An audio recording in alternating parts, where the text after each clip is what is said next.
A British tourist visits a brothel in US. Jeffrey, a middle-aged British tourist on his first visit to US, finds the red light district and enters a large brothel. The madam asks him to be seated and sends over a young lady to entertain him. They sit and talk, frolic a little, giggle a bit, drink a bit, and she sits on his lap. He whispers in her ear and she gasps and runs away. Seeing this, the madam sends over a more experienced lady to entertain the gentleman. They sit and talk, frolic a little, giggle a bit, drink a bit, and she sits on his lap. He whispers in her ear, and she too screams, "No!" and walks quickly away.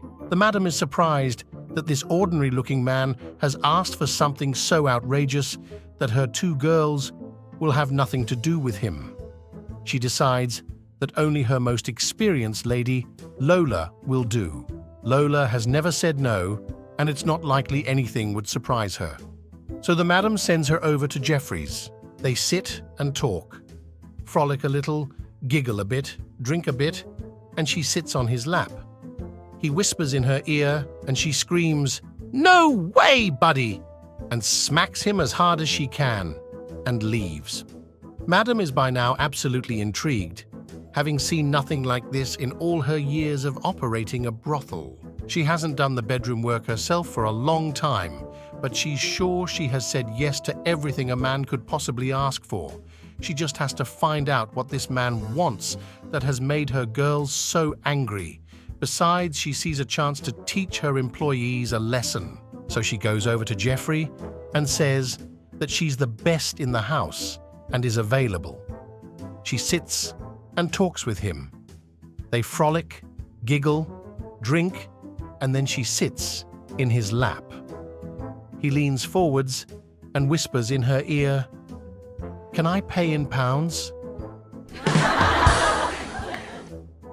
Mick was fixing a door and he found that he needed a new hinge, so he sent Mary to the hardware store. At the hardware store, Mary saw a beautiful teapot on a top shelf while she was waiting for Joe to finish serving a customer. When Joe was finished, Mary asked, "How much for the teapot?" Joe replied, "That's silver and it cost $100. "My goodness, that's a lot of money," Mary exclaimed. She then proceeded to describe the hinge that Mick had sent her to buy, and Joe went to the back room to find a hinge. From the back room, Joe yelled, "Mary, you want a screw for that hinge?" To which Mary replied, "No, but I will for the teapot." A newly married couple came home from the honeymoon and moved into the upstairs apartment they'd rented from the groom's parents. That night, the mother of the groom awakened her husband from his sleep. "Tony, listen," she whispered. Upstairs, the bed was creaking in rhythm, the wife said. "Come on, Tony, let's make love." So Tony climbed on top of his wife and did the job. As he was trying to fall back asleep 15 minutes later, the bed upstairs started creaking in rhythm again. "Come on, Tony," said the wife. "Let's make love again." Once again, Tony climbed on top of his wife and made love as hard as he could. As he was trying to fall back asleep 15 minutes later, the bed upstairs started creaking in rhythm again. "Come on, Tony," said the wife. "Let's do it again." So Tony grabbed the broom and pounded on the ceiling as he shouted, "Hey kids, cut it out! You're killing your old man down here." There are 3 women who always hang their laundry out in the back garden. When it rains, of course, the laundry always gets wet, all the laundry except for Elsa's. The other 2 women wonder why Elsa never has her laundry out on the days that it rains. So one day, they are all out in their back gardens, putting their clothes on the line. One of the women says to Elsa, "How come when it rains, your laundry is never out?" Elsa says, "Well, when I wake up in the morning, I look over to my husband. If his prick is hanging over his right leg, I know it's going to be a great day and I can hang the laundry outside. If his prick is hanging over his left leg, I know it's going to rain, so I don't hang it out." "What if it is pointed up?" asks one of the women. Elsa says, "Well, on a day like that, you don't do the laundry." A man enters a barber shop for a shave.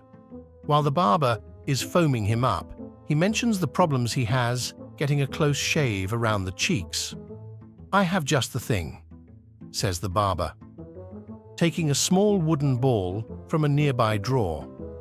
"Just place this between your cheeks." The client places the ball in his mouth, and the barber proceeds with the closest shave the man has ever experienced.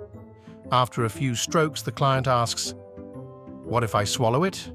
"No problem," says the barber. "Just bring it back tomorrow like everyone else does." An old man, Mr. Goldstein, was living the last of his life in a nursing home. One day, he appeared to be very sad and depressed. Nurse Barton asked if there was anything wrong. "Yes, Nurse Barton," said Mr. Goldstein. "My penis died today, and I am very sad." Knowing her patients were forgetful and sometimes a little crazy, she replied, "Oh, I'm so sorry, Mr. Goldstein. Please accept my condolences." The following day, Mr. Goldstein was walking down the hall with his manhood hanging out of his pajamas when he met Nurse Barton. "Mr. Goldstein," she said, "you shouldn't be walking down the hall like this. Please put your manhood back inside your pajamas." "But Nurse Barton," replied Mr. Goldstein, "I told you yesterday that my penis died." "Yes, you did tell me that, but why is it hanging out of your pajamas?" asked Nurse Barton. "Well," he replied, "today's the viewing." A man goes to a doctor for his yearly routine. There is a very beautiful nurse who starts with the basic health questions. "How much do you weigh?" she asks. "Oh, about 165 pounds, he says. The nurse puts him on the scale, and his actual weight is 187. The nurse then asks, "And how tall are you?" "Oh, about 6 feet tall," he says. The nurse checks and sees that he's only 5'8". She then takes his blood pressure and tells him it's incredibly high. "High!" the man exclaims. "Well, what do you expect? When I came in here today, I was tall, and fit. Now I'm short and fat." My friends, if you want to watch other funny jokes, subscribe to the channel.